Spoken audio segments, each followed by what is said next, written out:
So it's about hearing a young person's voice, how we communicate with them and how we hear them. So what does legislation tell us though? So for example, our positive relationships that they talk about, is that actually defined for us when we're looking at legislation? And how do we take our young people's views, wishes and feelings into account? Where would you look? I haven't said, anybody want to call out?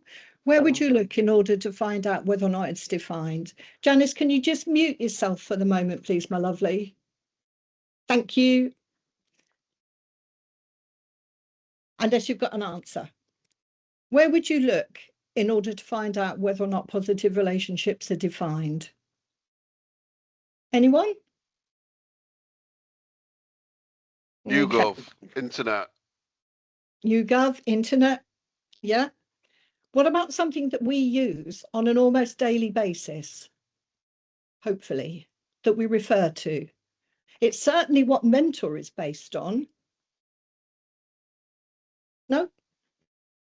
Okay, the quality standards. Because it defines it in there. Positive relationships, how we communicate, is actually defined in the quality standards for us and its ways of working.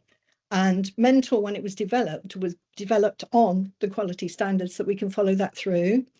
But what they say is that positive relationships are those which are characterized by consistency and unconditional positive regard for the child on the part of the carer. So that's us. So it's our unconditional regard for them, and where we acknowledge the importance of understanding and responding to the child's lived experience of care. And then in 4.5, it says the principle of listening to the child and taking their views, wishes and feelings into account when planning and undertaking their care applies to all children, including children with disabilities, special educational needs or other complex needs. So sometimes some of the things they say to us aren't particularly in their best interests, and we have to negotiate that with them. But the main thing is the principle, as it says, is listening to them and taking their views into account. If you go further in, page 22 is devoted to that in the quality standards. So it's, as I've said already, 4.9, in some instances, the child may express wishes that are not always in their best interests. So, for example, midnight, I've heard about the party, I want to go to this. You never let me do anything I want. I'm calling a taxi. That's not in their best interest. So we negotiate with them. Or conflicting with the views of other children in the home. Sometimes that can be sort of good and bad. I can remember when I was an Ofsted inspector, there was a young lad who was learning to play the trumpet. And all he could play at the time I met him was Jingle Bells, which is great for Christmas, but this was May. And I stayed to have supper with them in the evening, and it was lovely, except he played that for me throughout the entire evening, which was great for him and his wishes. The other kids left the room as soon as they could. So it's about negotiating with them, isn't it? About what is best for them. But paragraph 4.10, I think, is a really important paragraph. And that's that staff should have the skills and confidence to communicate easily and understand the importance of listening to, involving and responding to the children they care for. And staff should understand that they have a responsibility to observe, notice and respond to children who are expressing their views, acknowledging that it's not the sole responsibility of the child to tell. They should also understand how children might communicate their feelings through their behaviours or non-verbally, especially where the child has a disability. And don't worry, those of you that are from supported accommodation, we're coming to the slides about where that is in your legislation as well. But that's a really important point for us and for our staff. It's not down to the child to tell us how they're feeling necessarily. It's down to us to be able to hear quite often the unspoken messages and to hear the things that they're saying and respond in a way that enable them, empower them to be able to talk to us. Just out of interest, When was the last time any of you had a look through the quality standards and actually had a look at some of these paragraphs that relate to how we communicate with our young people? Anyone? And what about staff team members? Oh, good. There's some hands coming up. Mark, when did you last have a look? Do you want to unmute yourself? Here I am. I've unmuted. Yay. I read them when I was applying to join Mentor. Okay. So that was my last. That was about a month ago. So I'm still relatively new to the organisation. Okay. Good.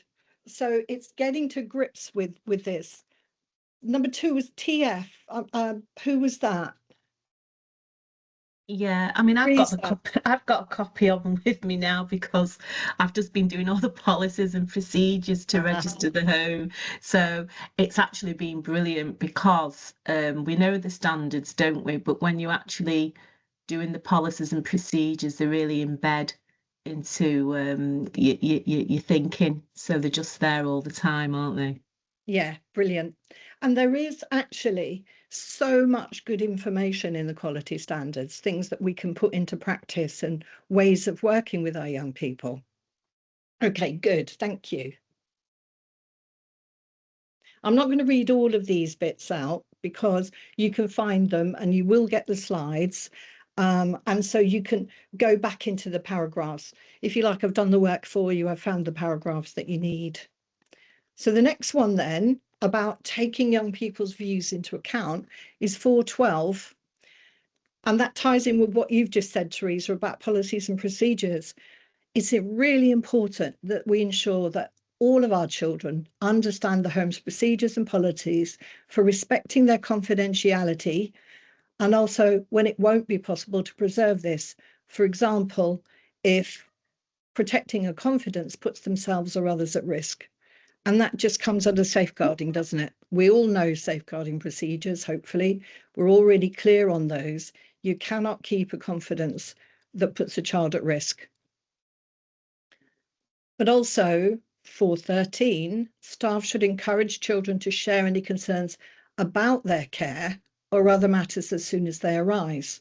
So if they're not happy with something a member of staff may have done, something that happened at school, their social worker, anybody, where they don't feel safe, children should feel empowered. They should feel safe to be able to say to us, this happened and I don't like it.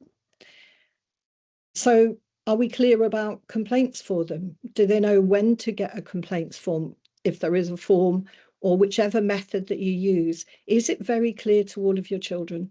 So, for example, is it in the children's guide what they can do?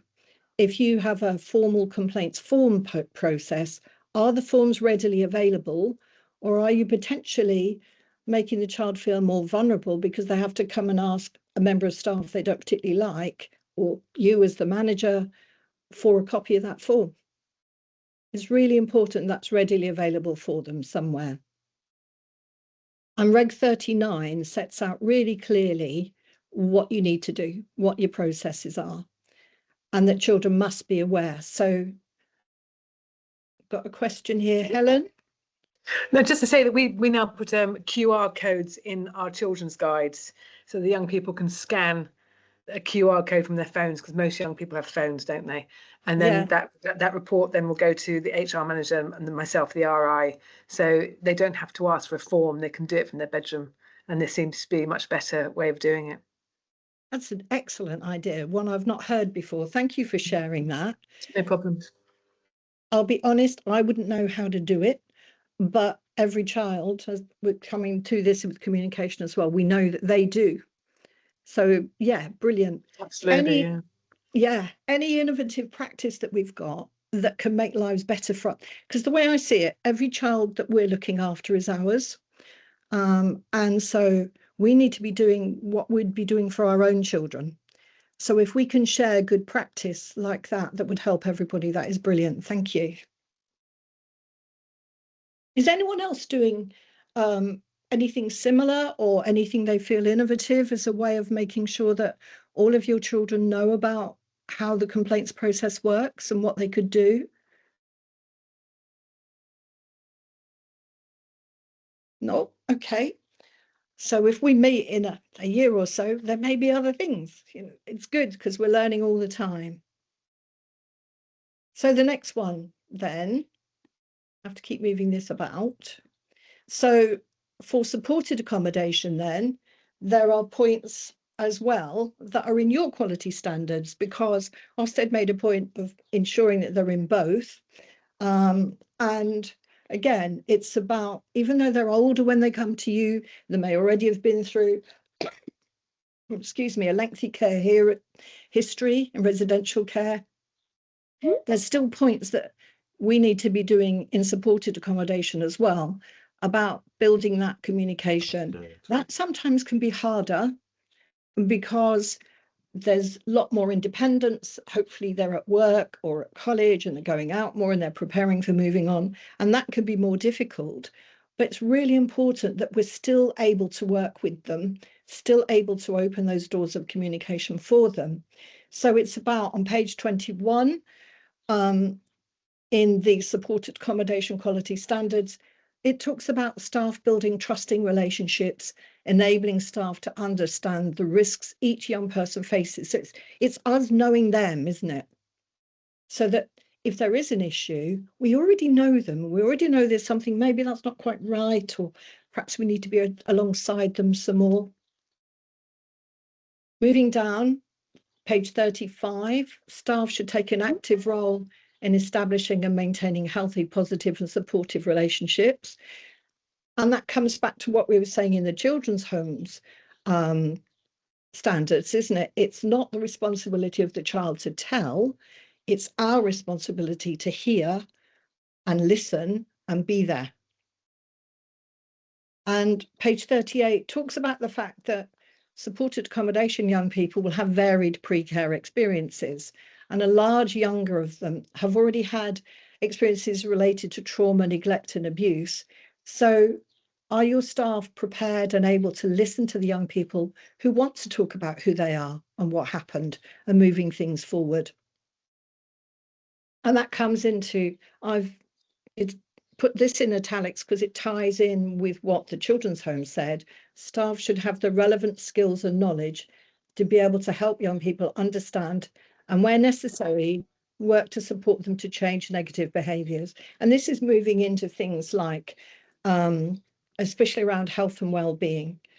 Again, it's not their responsibility to tell, it's our responsibility to listen and to hear.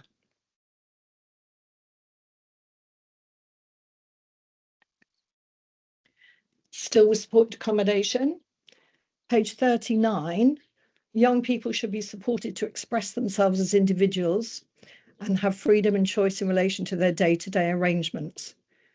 Again, you can read that. And 43, they should be consulted regularly on their views on the setting support. So how do you do that? How are you doing that with them? And with some supported accommodation provisions, it's fairly easy. You will have regular young people's meetings as part of, particularly if there's shared accommodation or flats or however you're doing it. But how are you doing that? And do you have a system that does that? So you make sure that you do hear what they want. And again, back to understanding the young people, understanding the settings, procedures and policies for respecting their confidentiality. It's exactly the same in supported accommodation as it is in children's homes. They should know that there are times when we need to share what they've said, and this is why. And again, about complaints procedures.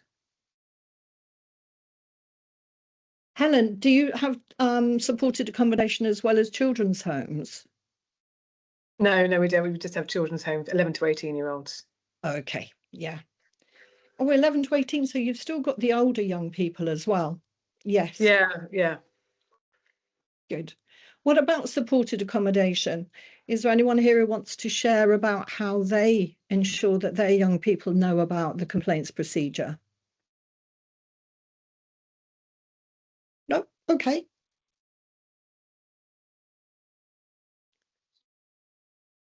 I have to move this again. So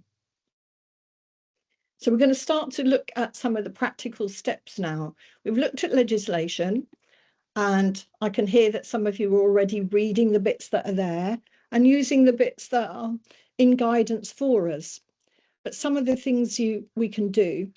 So it's what you know that counts. It's what I was saying about actually knowing your child, getting to know them, getting to understand them, so that you can read some of the messages that are happening in between. And until recently, the message about setting and monitoring limits focused on asking a lot of questions. I remember it states in the quality standards, staff should understand that they have a responsibility to observe, notice, and respond to children who are expressing their views, acknowledging that it's not the sole responsibility of the child to tell, which is what I was saying. It's knowing your children.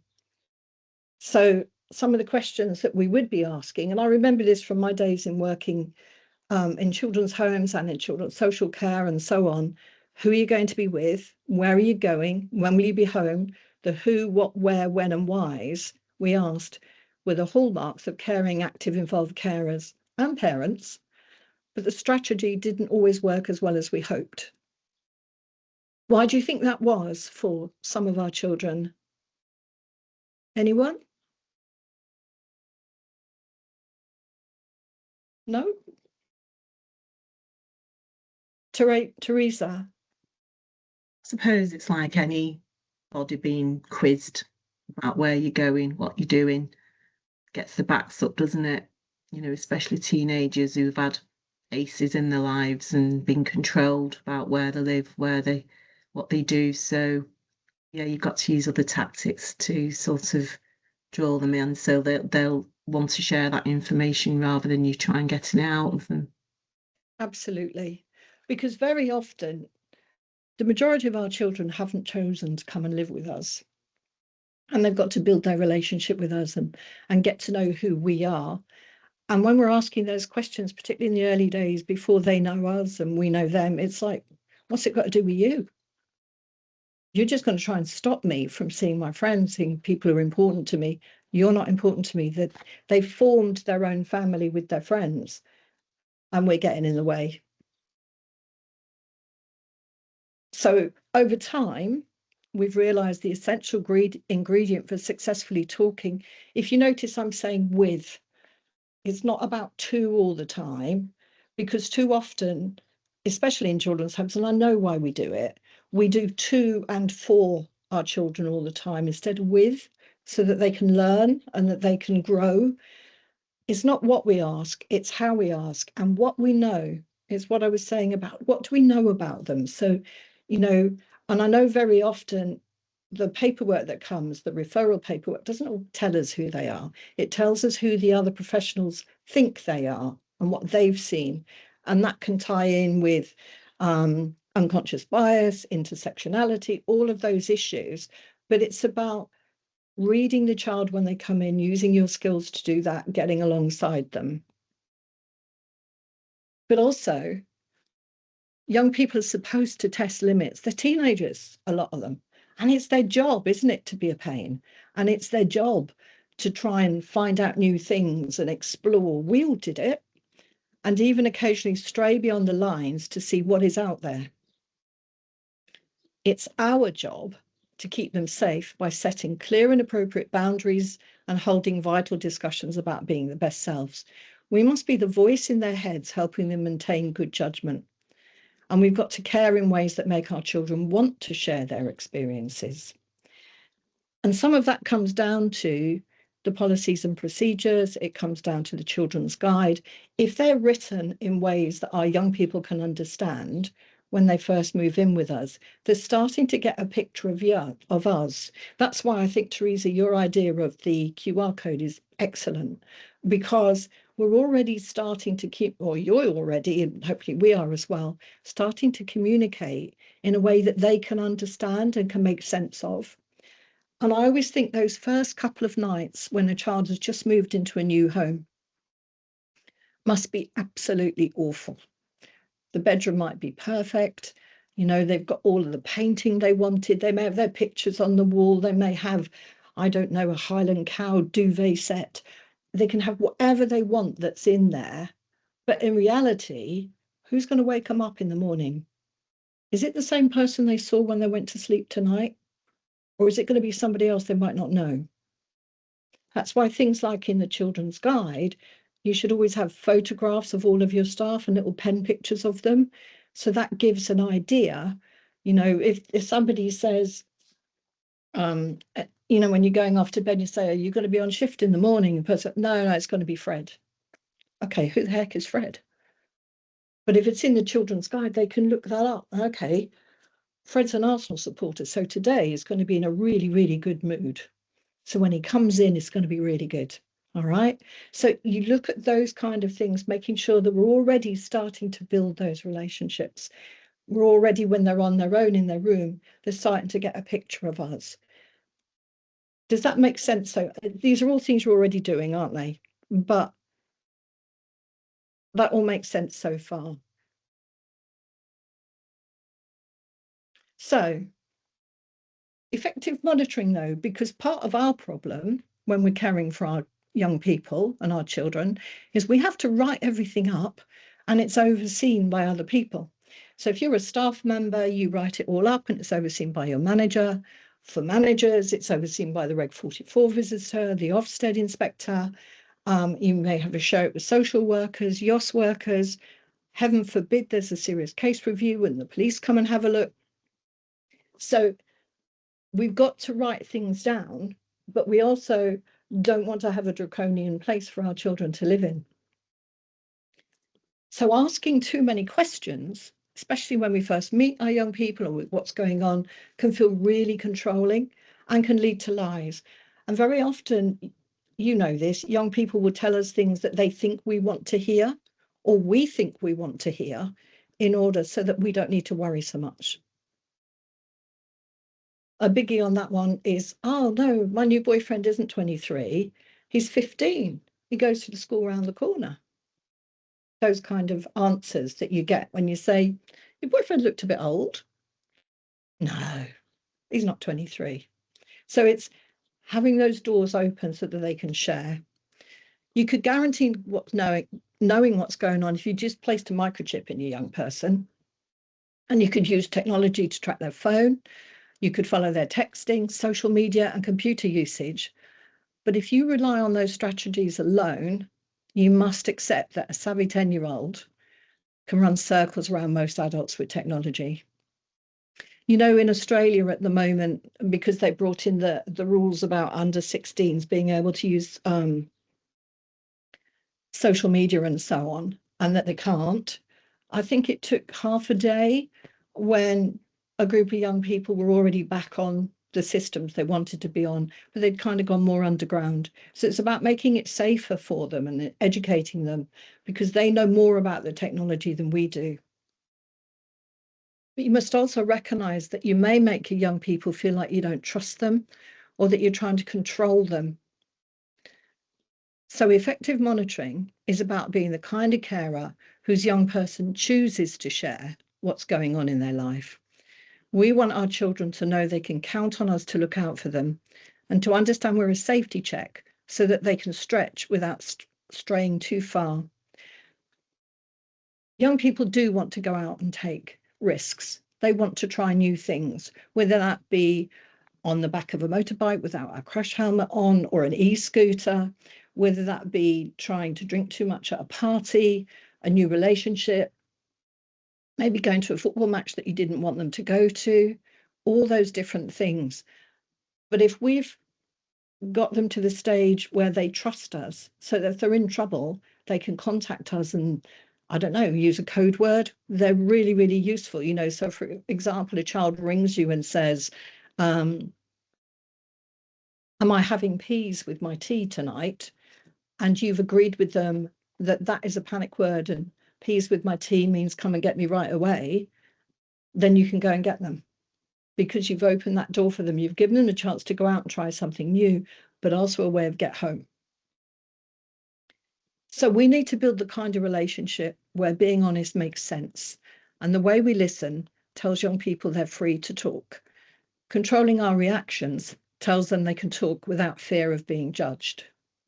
And that's one of the things that we're going to be looking at moving forward, is how we control our reactions. Okay, any questions at this point? No? Good. So what we're going to be looking at now are 7 essential communication strategies. And as I give you the heading, what do you think you could or should be doing? And if we were in a smaller group, we'd be discussing what your approach would be. And this has been devised in this way deliberately, so that when you get these slides afterwards, you can work in your teams, either, you know, an individual team in one home or in groups of homes, to actually break this down and work with all of your staff teams. I mean, all of the work that we try to do is designed so that you can use it to educate all of your teams, and you can all work together on this and share this. So the first one, control reactions. Any ideas on what that would be? Anyone? No? Gasping when they tell you some. Yes, sorry, who's that?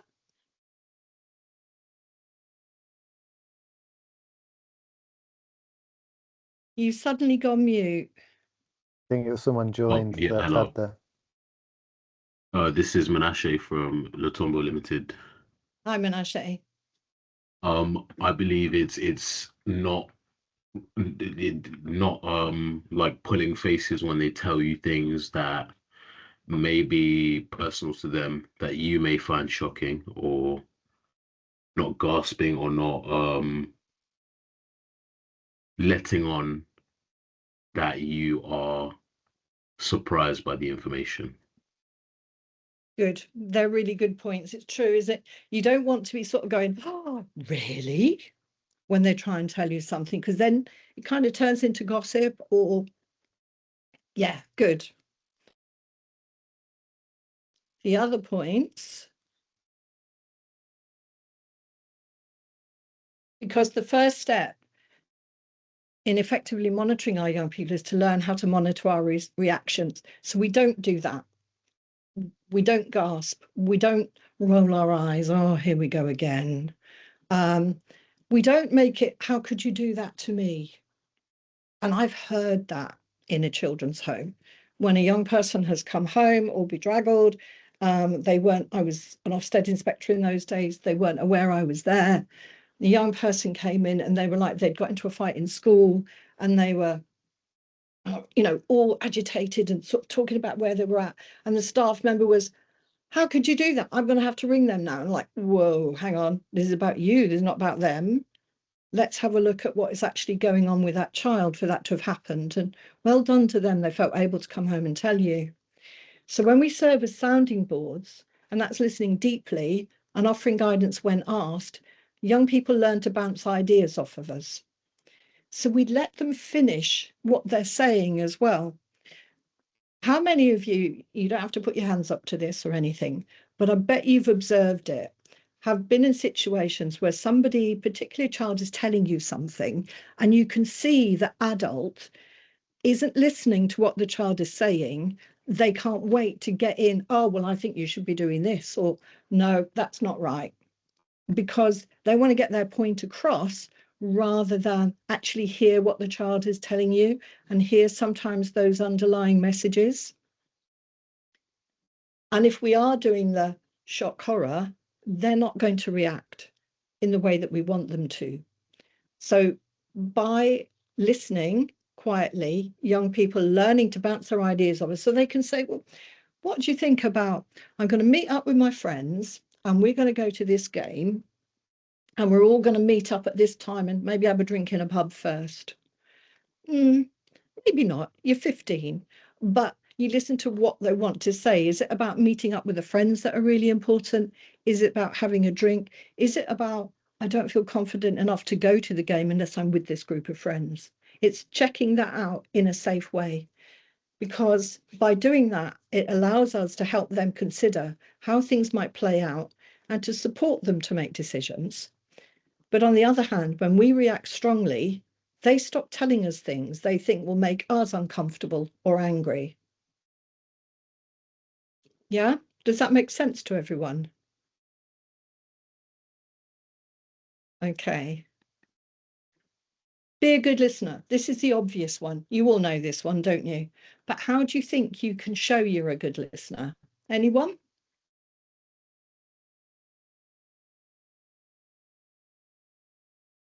You're being a good listener. You're listening to me. So, okay, who's this? Mark.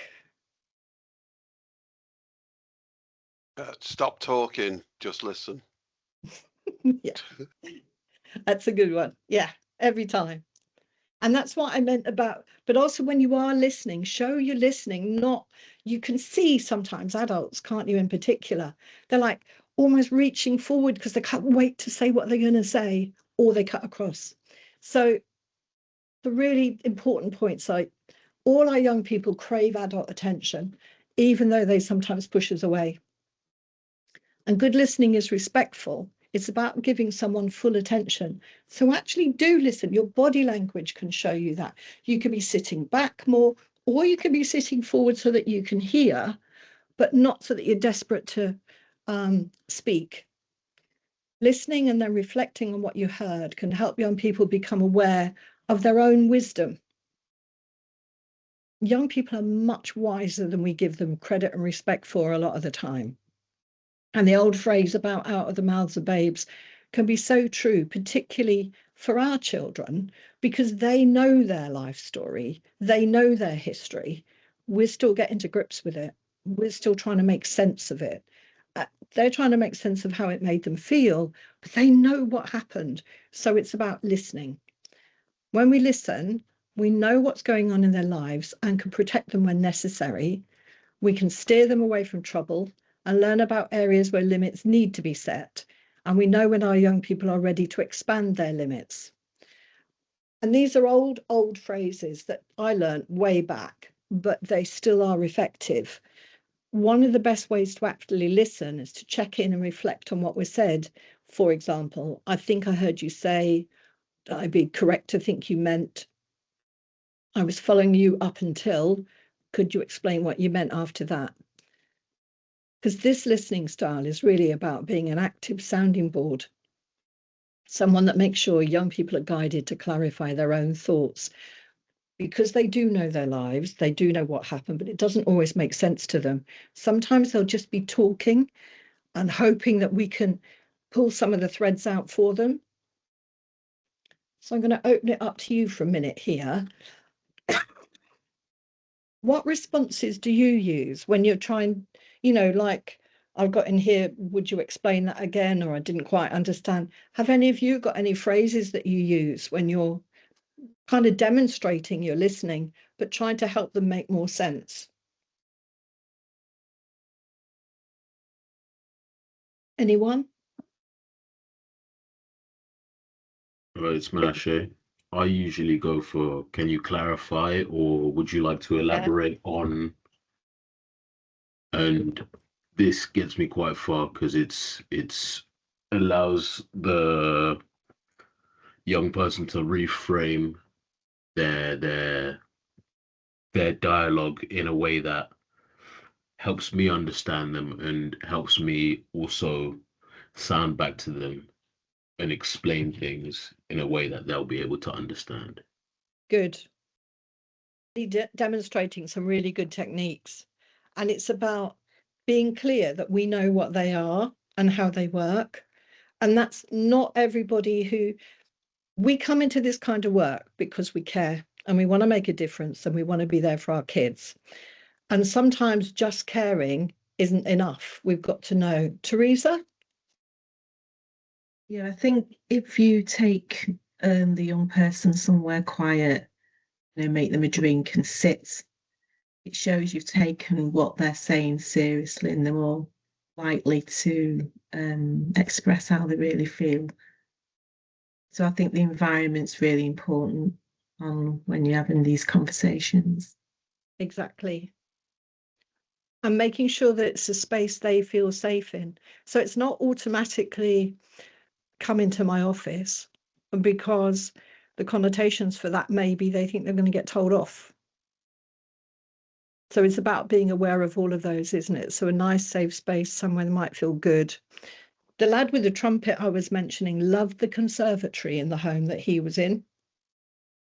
And staff were really good with him, and they recognised that when he wanted to talk, he would go and sit in one corner of the conservatory and wait for somebody to come and join him.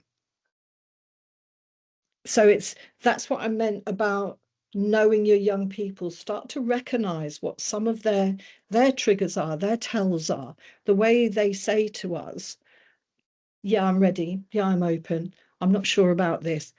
Look for where they might go and sit that they want you to come to, about being aware. Okay, thank you. The next one then is react little. This tied in with what was said before, because this one is hard. If a young person tells us something that we find shocking, really difficult sometimes to not react in a no way, or I don't believe it. That's one that really upsets young people. I don't believe it. They didn't want to believe it, but it happened. So just as active listening enables you to monitor your young people reacting to what they say in that kind of over-the-top way, shuts down all communication. So when we quickly judge, share our concerns, or make accusations, our young people stop talking. When we try to solve their problems, they stop sharing. So non-reaction is the name of the game. Doesn't mean we don't show that we care and this is awful, but if we make it all about us, and that's what happens if we overreact to things. So if a young person is telling you something that happened and you get over the top, oh my God, that's disgusting, how could they, I would never do that. Whoa, wait a minute, who's the one doing the talking now? Where are their reactions? Where are their feelings? Because suddenly it's all about you. It's all about how you feel, and you're shutting down what they're saying. So remain calm and aim to listen first. After you've listened, you can express how you feel after they finish and say, I'm so sad that happened to you, or that is awful for you. Working on that with them rather than making it about you. Again, you don't have to sort of say if it's something you did, but how many of you have witnessed this in places you have worked? Might not be where you're working now, or where you've seen things where you observed a situation where maybe a young person is trying to say something and the staff member is getting really agitated. Doesn't have to be a staff member. I've seen it in schools. And I've seen it from social workers. And then the young person, you can see them kind of sucking themselves back into themselves. Okay, I'm not saying this anymore. Have any of you seen that, observed that? And how would you address it?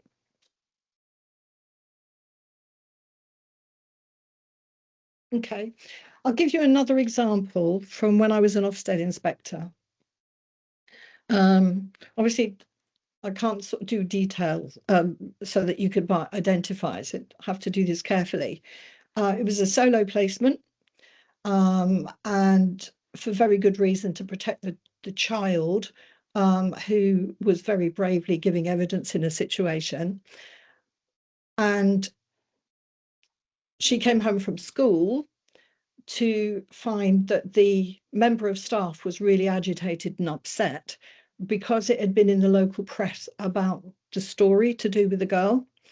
And so she was sounding off, the member of staff was sounding off about it being disgusting, that it was in the papers and all this kind of thing.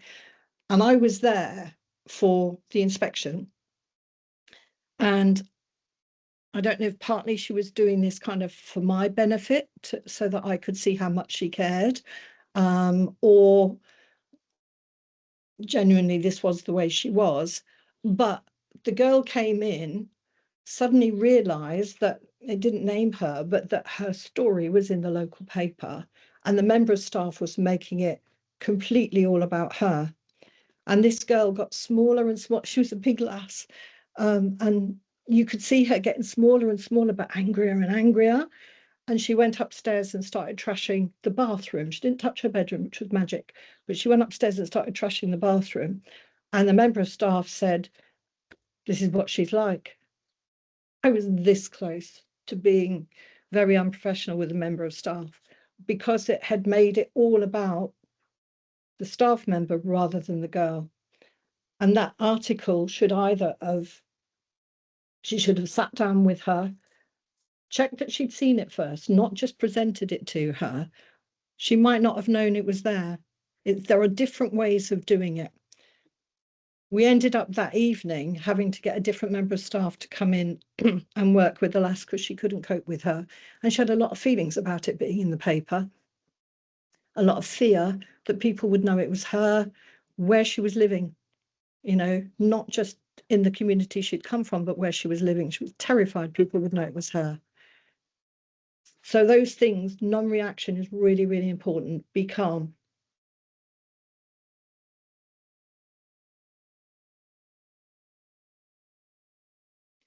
Turn off the parent alarm. What does that mean? Do you all know what I mean by parent alarm?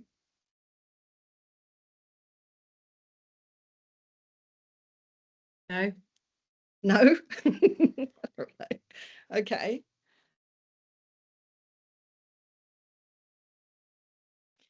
The parent alarm screams, my child is in trouble, and it makes us jump to the rescue before the sentence is completed. We do it with our own children. We do it with grandchildren, nieces, nephews. We do it at work. You don't have to be a parent to have a parent alarm. You hear the beginning of a sentence and you think, oh my gosh, this could happen. Oh no, what can I do? And you want to rescue right away and you want to jump in. You haven't actually heard the whole thing. Going back to the lad that came home from school having been in the fight, he'd actually dealt with it really well. And yes, he was in a mess. And yes, it shouldn't have happened. But he wanted to explain that once it had been sorted, he calmed down and him and his mate came home by themselves and they didn't go off somewhere else. Where in the past, if he'd been in something like that, he would have run. And he didn't. He came home and actually he was feeling really proud of himself. But he didn't get the chance to do that because the parent alarm jumped in, speaking over him jumped in. So it's about hearing that whole thing. And that's why I'm saying you don't have to be a parent to have a parent alarm. We do this job because we care. But too often we try to rescue our young people by controlling them, don't we? We think that we're keeping them safe if we keep them under sort of lock and key, if they're in the house where we know where they are. We forget the things they can do online when they're in their bedroom for hours on end, those kind of things. But so a young person might say, I met this girl, immediately translates into, you're too young today, what are you doing? And that could have been an opportunity to talk about healthy sexuality, but not anymore, gone now. There could have been a lot more questions around, I met that girl, rather than if you've jumped in with, you might not, you know, they might not say you're too young today, or you hear it sometimes as well with staff with banter, and they come up with a jokey comment. I equate banter with bullying. I'm not comfortable with it. Okay, that's my personal view, but you have to be very careful how you use that with young people. And if a young person said to you, what would you say if a friend wants me to get drunk or stoned with him? Turns into it. If the adult then comes back with, I knew it, he's a terrible influence on you. You can't have anything more to do with him. Find yourself some other friends. And that throws away golden opportunities to talk about navigating peer pressure and the risks of alcohol and substance abuse, substance use, misuse, abuse. So the parent alarm can get us to react in ways where they might be throwing out a sentence, our young people, just to see, testing the waters. Can any of you think of an example of that? I'm sure a lot of you will have had those kind of situations where a young person throws out just a comment, throwaway comment. Anyone? No? I can give you an example of a young person who was testing their sexuality, and they were really not sure who they were, what they wanted. So they started with, I want to be a boy. how do I go about doing that? You know, who do you have to talk to? Do I have to go to a doctor? Do I have to tell my social worker? Or can I just start dressing as a boy? And the member of staff in this particular situation panicked because they didn't know the answer. And rather than sort of saying, okay, let's look at this, or we can talk to this person, I'm not entirely sure, instead of being honest about that, I don't really know, so we need to look at that together. What they said was, you don't mean that? What's wrong with being a girl? And the young person shut down. When it came out at a later time, what had happened was she had been indecently assaulted on the school bus on the way home by somebody that she thought was a friend. And she thought that if she was a boy, he wouldn't do that to her again, and she could still be his friend. She didn't want to lose his friendship. Very convoluted, I know, but that's where she was at in her head because she was so confused. But we had months before that came to light, months before she was able to talk about what had actually happened that day, because it was shut down. You know, no, you don't want to do that, rather than being open. So it's about not panicking, not using our phrases. Actually listen to what they're saying underneath. So turn off your parent alarm.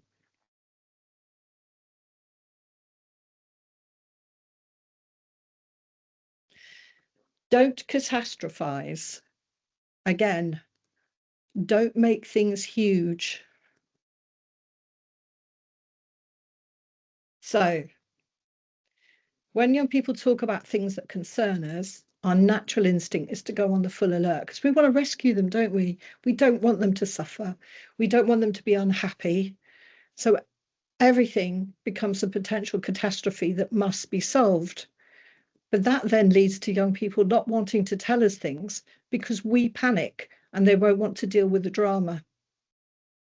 We make their concern about us and our fears when we catastrophize, and young people don't feel heard. Can any of you think of an example when that might occur? Anyone?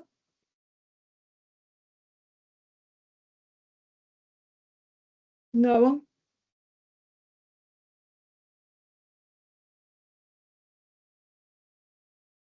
Okay. I'm thinking of a young person coming back to football, wanted to go to a football match, and was going to meet up with friends. And it's back to the scenario I was giving you earlier because it's the same scenario.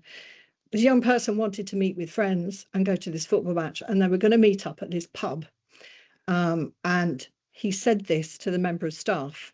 The member of staff immediately thought he's going to get drunk, they're going to get into a fight, then he'll get arrested. So he'd already written the scenario in his head of all of the things that were going to happen to that young person just from meeting up with his friends at the pub. So the young person was like, oh, what shall I do? What shall I do? And he wanted to go and meet with his friends, not because he wanted to get drunk and have a fight, but because the pub they decided was one that was local for all of them, where they could all meet up easily. They had limited funds, so they didn't have enough money to meet somewhere else. It could just as easily have been the McDonald's on the other side of the stadium. But they'd worked this out because if they met at this place rather than the McDonald's, they'd be going in the home supporters end rather than risking going in the away supporters end. So they'd actually planned this out carefully. He really wanted to go to this game, but didn't feel confident to go by himself. So he was going with a group of friends. But because the staff member had panicked, he missed out all of those really, really good things that the child was doing. And the child never really spoke to him again afterwards because he felt that that member of staff didn't know him, like him, or trust him. It wasn't that the staff member didn't like or trust him, he didn't know him and he didn't know how to react. So if we panic and we make it a big, big deal, we're going to miss a lot of the good things underneath. I'll give you another example of something that happened very recently, where a young person wanted to go on march in London, which would involve going down to London. And I have to be honest, my temptation on this one was to catastrophize as well. because of the march they wanted to go on, and my own sort of unconscious bias around that. But when they were sat down and talked to about calmly about some of the things that could happen and some of the risks involved, they chose not to go, because the member of staff had sat and talked to them calmly. This could happen, that could happen, but in a, do you really understand what it is the leaders of this march are saying? Do you understand that in this particular march, the police are going to be having cameras there that are doing the virtual recognition, all that kind of things going? Were you aware of that? And they weren't. And they chose to make the decision not to go on the march from a position of knowledge. And okay, that makes sense, rather than, oh my gosh, this will happen if you go. So, because he would have been more inclined to go if the member of staff had done all the panicking all over the place. Because, like, who are you to tell me not to go? That's because you don't believe in him. I think he's a good bloke.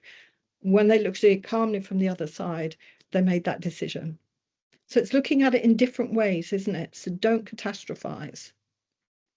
Took me ages to practice to say that word. Such a hard word to say.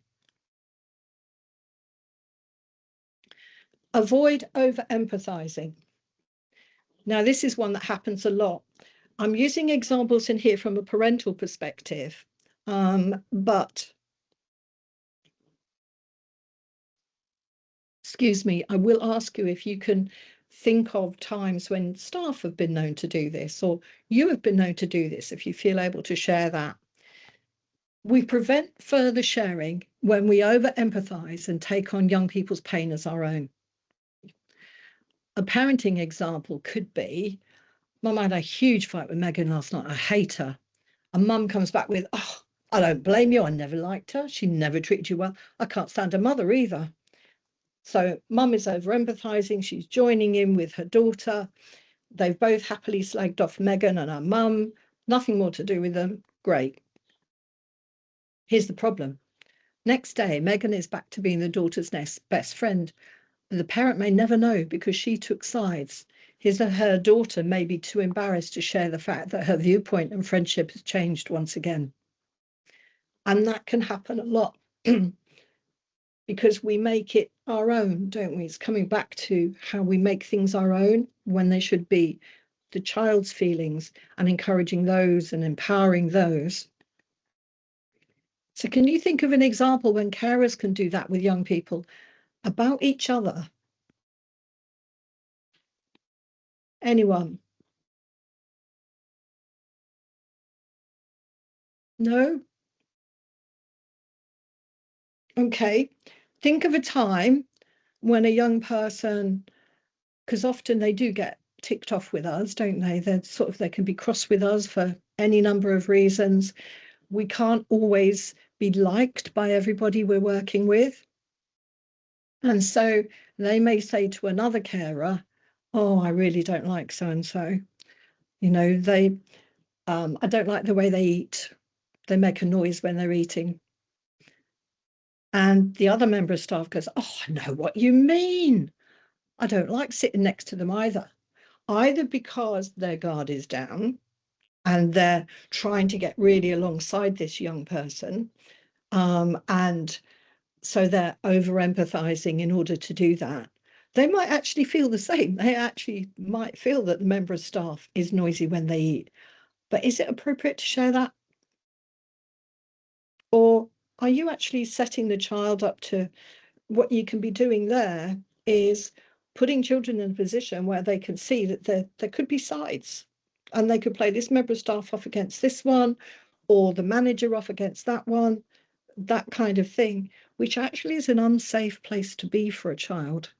They need to know that all of you are working together with them, that you all hear and that you're all able to listen and to actually hear to what they're saying and react in that way, rather than potentially taking sides. But particularly young and inexperienced staff, and I'm not writing anybody off. We all started, I started in a children's home when I was 20 in 1975. So, and I was young and inexperienced. So I didn't really know what I was doing. And we'll have to start somewhere. And sometimes it's easy to over empathize, it's easy to get alongside, but not if it can cause problems in relationships with other members of staff or with other young people. It's even worse when it's other young people, when they criticize other young people and we join in.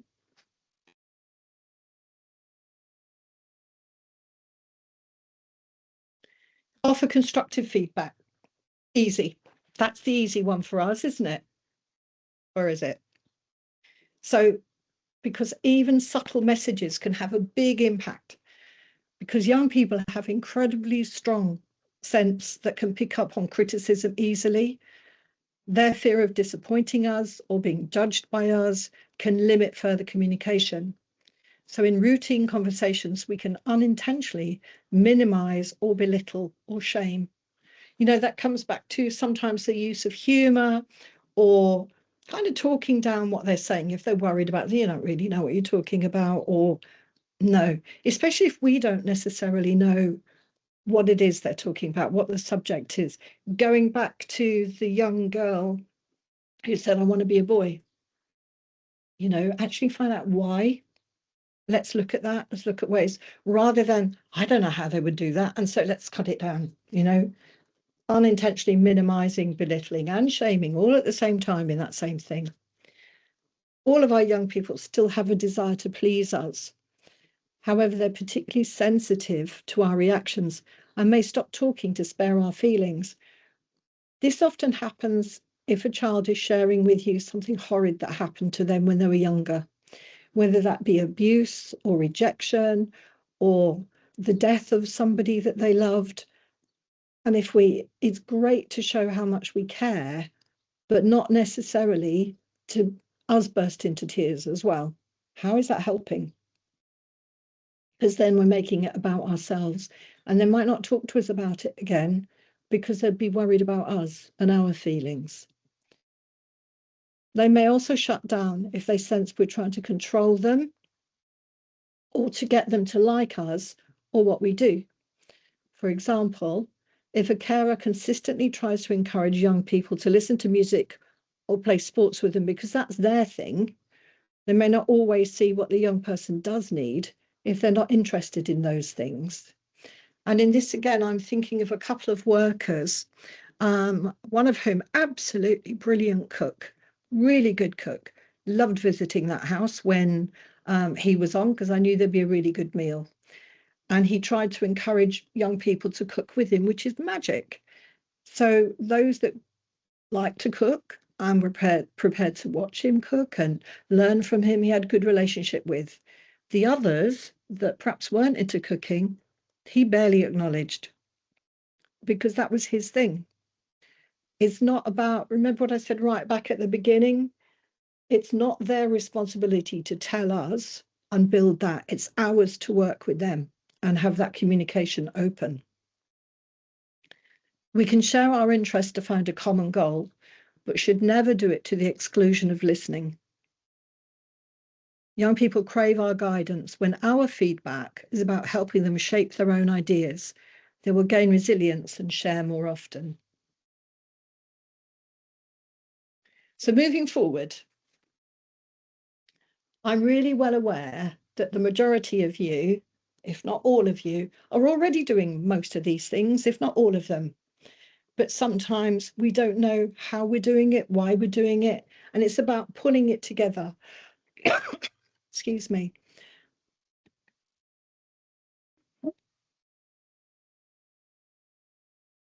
It's about being really open with yourself, and if you feel brave enough, I'd love it if somebody would feel able to use some, share it with us. So which of the above communication methods do you think you've used with your young people? And did you realize the impact that that could have had on them? Anyone?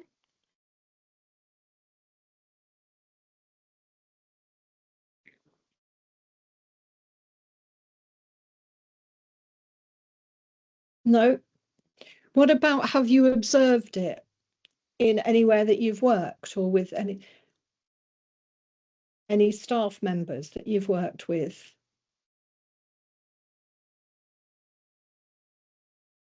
Nope. Okay.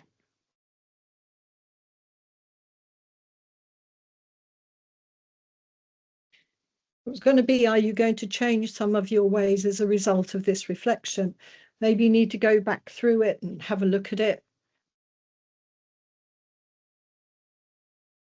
Have any of you thought, from looking at some of these points, of, you don't have to say if you did do them, but would any of you look at perhaps reacting differently as a result of looking at this, or take it to your staff teams? Yes. Evie. Ellie, would you share with us, please, anything that it might be? I think it's more with staff in certain of how they react. I think that's definitely something I'd share with maybe a few staff that I've witnessed in their reactions, sometimes making it about them. So not like, maybe if the child stormed off, they might turn around and say, oh, they always do this, or something like that. So I can definitely take this, what we've learnt today, to them and help them adapt how they react. Good, thank you.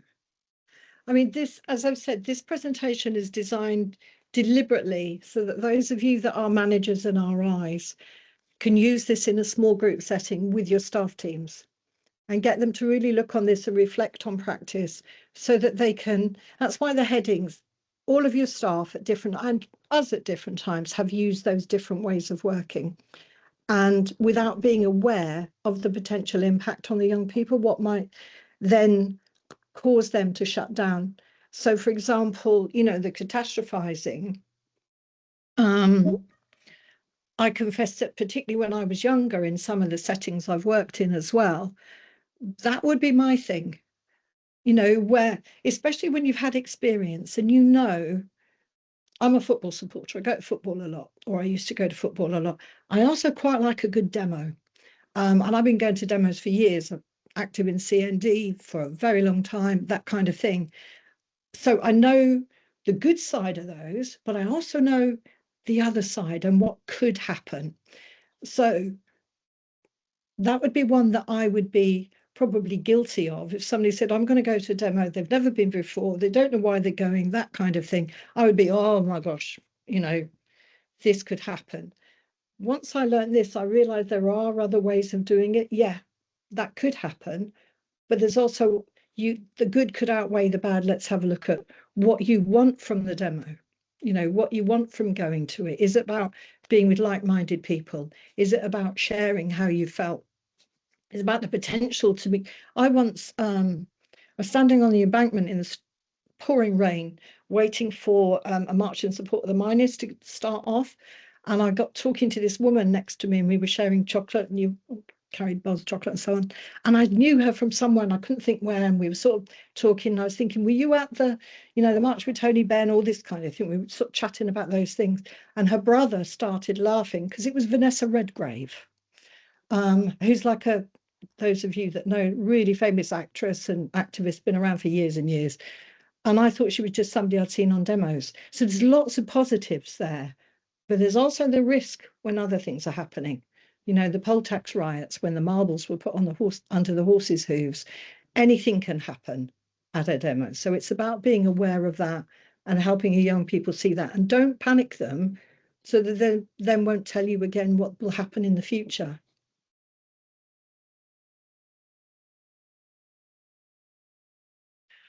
So the next question was going to be how, and Ellie Mae has already said what she's going to do.